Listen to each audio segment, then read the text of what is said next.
Hi, cat. Come and get some mango, baby.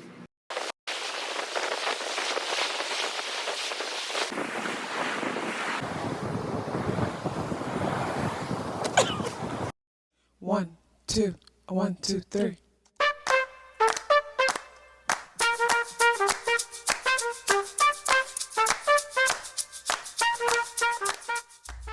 Self-awareness is a superpower. My name is KathyLaDonna. Welcome to Soul and Vibration.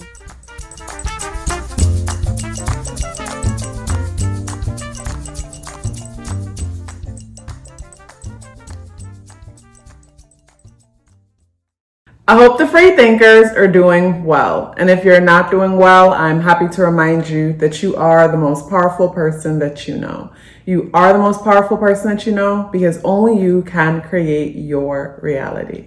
Hey guys, today is Friday. Friday is Venusian Day. Friday, February 2nd, and the energies in the day adds up or reduce to number 3 vibration. If today is your birthday, happy birthday.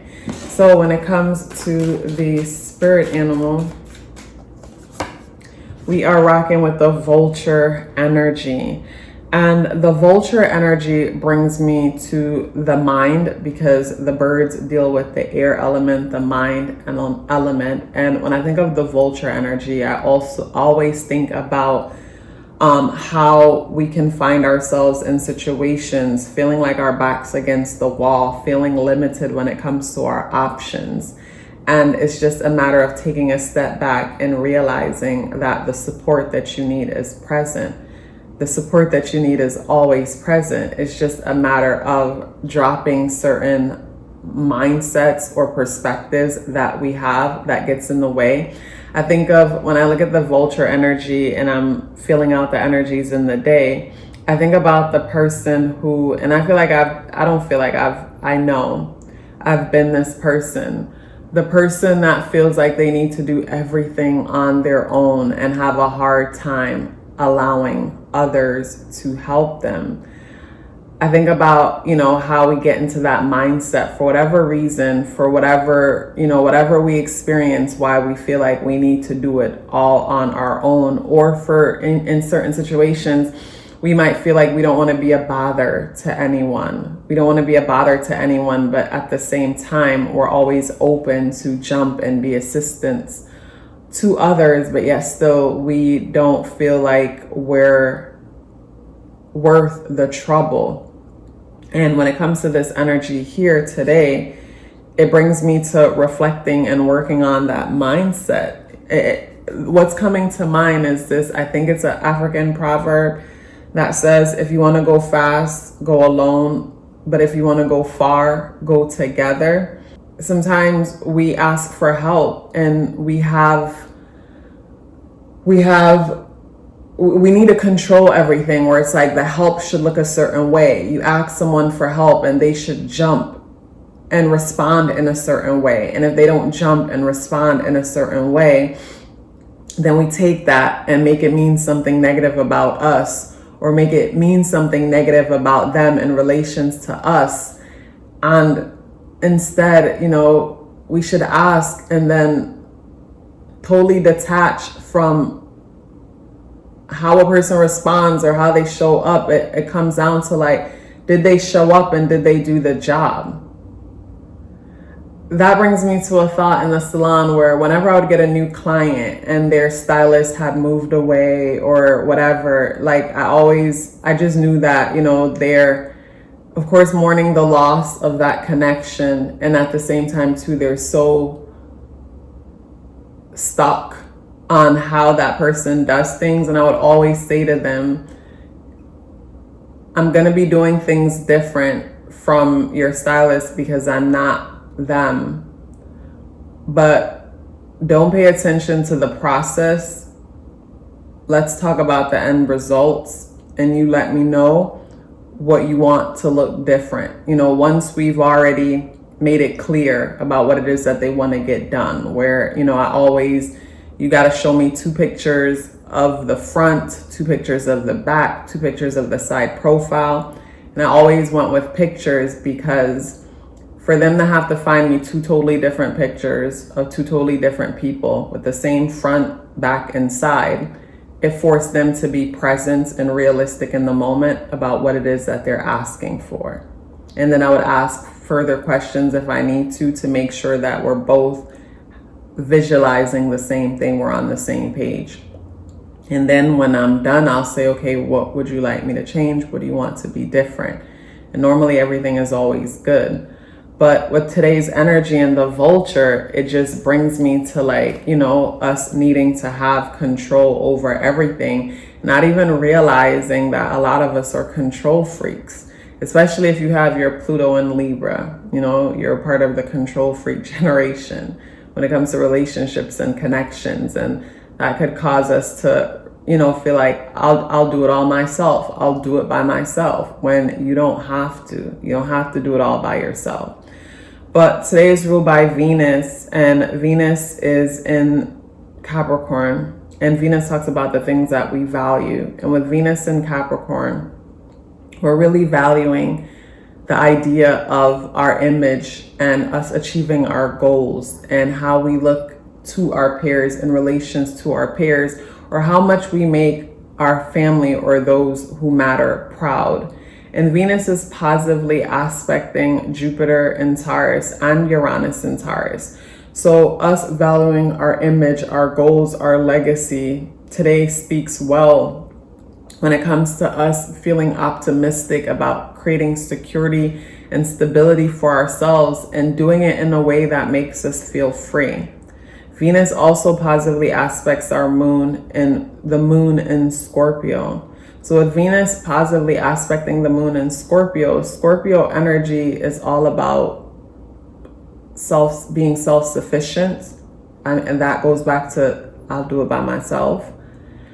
And also feeling in control. And I guess, you know, it makes us feel in control when we could say, like, you know, we're doing it all by ourselves. And I could relate to that in the sense that I'll say to myself sometimes, I can't control people, but I can control myself. So it's like doing it all by myself.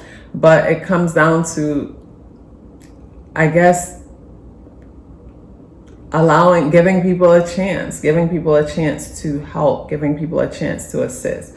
The moon is also positively aspecting Saturn in Pisces. So the inner world, like I said, is in a place of wanting to take control and be self-reliant and be self-sufficient. And with it positively aspecting Saturn and Pisces, it's almost like the moon is in a place where I don't have time for fluff.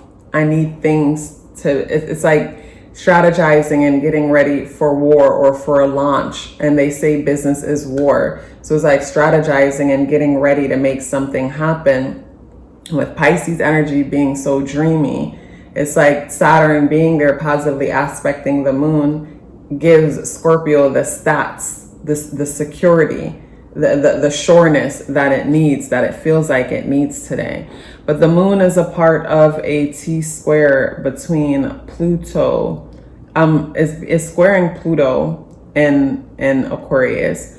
So Pluto and Aquarius energy, first of all, I feel like with Aquarius energy dealing with friends and friend group, Scorpio is the lone wolf. So I could see why Scorpio energy, you know, squares Aquarius energy, because Scorpio is the lone wolf and Aquarius energy is, you know, the friends and the friend groups. And Scorpio could see that as Scorpio energy could see that as like, I guess speaking for myself personally, when I'll see like, and I've seen close up to know that there's truth to it, but sometimes when you see a huge group of people, friend groups, sometimes I guess it's not always, sometimes it's not always genuine, but I guess that's okay because people are there for different reasons. People are there because maybe they're afraid of being alone and I guess feeding off of each other's energy. But I could see how Scorpio energy will see that as weak, because the Scorpio energy is that self-reliant energy. And to me, when I think of the Scorpion energy, I think of how Mars rules over it, Mars and Pluto. So I see that energy as the ultimate soldier. And I could see how it could square Aquarian energy, even though Pluto Pluto likes to be in Aquarian energy at the same time, because Aquarian energy has its parts to it. But I could see how Scorpio will look at Aquarius as you're friends with them, are all them really your friends? What are you really up to? Blah, blah, blah, whatnot. My imagination is just seeing all that. But I mean, I see how how the vulture energy is necessary, because it's like with Moon and Scorpio, we need to get a grip and realize that things don't need to be so intense. In the sense that I remember for me, and I shared this with you guys when I had the realization probably a few years back, when I had the realization that one person doesn't have to be your everything, meaning you enjoy, I have this little turtle brooch here to remind me to take my time, to be patient, but you like turtles. And you hang out with people who like turtles. And when you get with them, you talk about turtles. And once you guys are done talking about turtles, you move on. You don't try to talk about your personal life, your personal experiences, or nothing else, because more than likely you guys only relate on the turtles, and that's okay. And trying to take it from turtles to other things can be problematic, even though there are situations where you bond on turtles and you find that you guys have the same morals and are a lot alike in other ways, and is able to develop something deeper. Instead of a constituent connection, you're able to develop a confidant connection.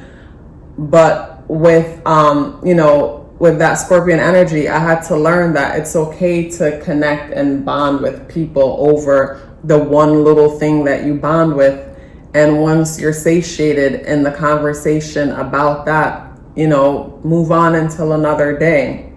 And I feel like with the vulture energy, the vulture is reminding us of that. I feel like the square between the Moon and Pluto in Aquarius is a reminder of that, in the sense that we don't need to relate on everything. We don't need to bond on everything. We don't need to connect and see eye to eye on everything. There could be just this one thing, and the fact that we're humans is the thing that we bond over. And that could be enough. And we bond over that and speak on that until we have nothing to speak about, and we go our ways and, come back another day.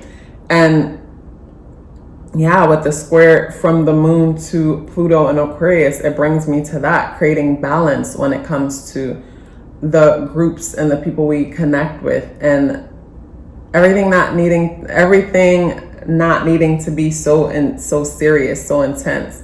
I feel like those who are strongly associated with Scorpion energy can probably relate to me saying, something clicking for you and realizing that because with Scorpio energy ruled by Pluto, Scorpio energy doesn't. So I always say Scorpio and Cancer both wear an exoskeleton. So they're very soft on the inside, and their armor is worn on the outside. So for those energies to feel safe enough to take their armor off, and with their armor off, anything can take them out. So because of them being so fragile, they're very careful about who they associate themselves with. Cancer, on the other end, Cancer, the crab, it walks sideways. So if a Cancer mess with you, you won't really know if a Cancer like you or don't like you, because it is a part of their survival to protect themselves and for you to not know. Where with the Scorpio on the other end, if a Scorpio don't really mess with you like that, unless you're it's obvious. So I feel like with Scorpio energy being so intense, we have the Moon in Scorpio. So our inner world is in an intense space today. With our inner world being so intense, we could find ourselves being so paranoid.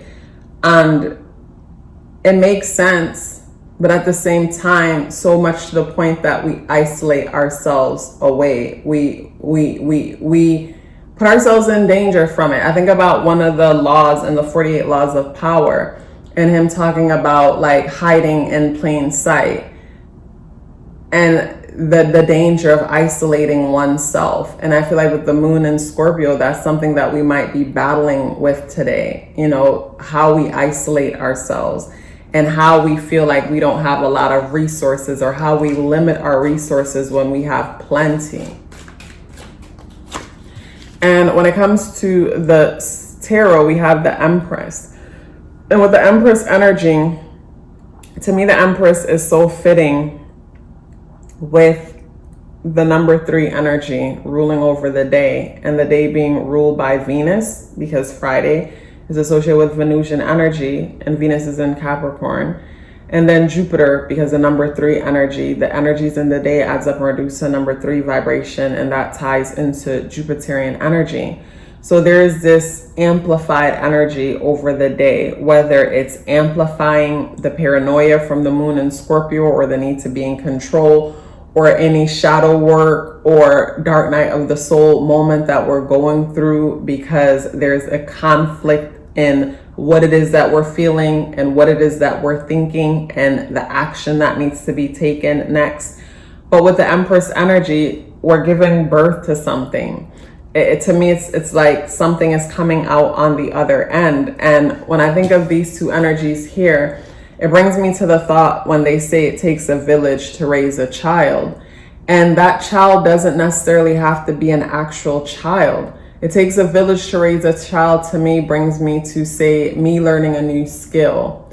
And my new skill / obsession has been trading. And I think about the YouTube village of me watching just about everybody and anybody that has put content out on the topic, and just consuming all this guidance and information, this knowledge. So when it comes to the energies in today, to me, some of us could be gaining some kind of a tangible outcome on something, like something is giving, like the universe has given birth to something you've been conceiving for a while. And you're not going to be able to raise this thing all on your own. You're going to need a team. You're going to need a support system. So that also brings me to us being honest with ourselves and knowing our flaws and our weaknesses, so that we don't self-sabotage or make ourselves hard to work with or hard to connect with others. It brings me to this thought that clicked for me, where it's like, when you know your weaknesses, no one can use them against you. And it was very important for me to become aware of my weakness and be honest about them, so that no one could gas me or, try to validate me or give me permission because I'm weak on that thing. So I'm constantly looking out for permission, or that, someone could use that against you. But for me, it's like, beware of my weakness so no one can use them against me, and become aware of my strength so that I'm unstoppable. And that's why self-awareness is a superpower. So when it comes to a day like today, it all comes down to, something is manifesting forward, and you're going to need to learn how to work with others so that, you could go further with this thing that you're building, manifesting, creating, that the universe is blessing you with, that you've been working on for the longest, and now there's a tangible outcome.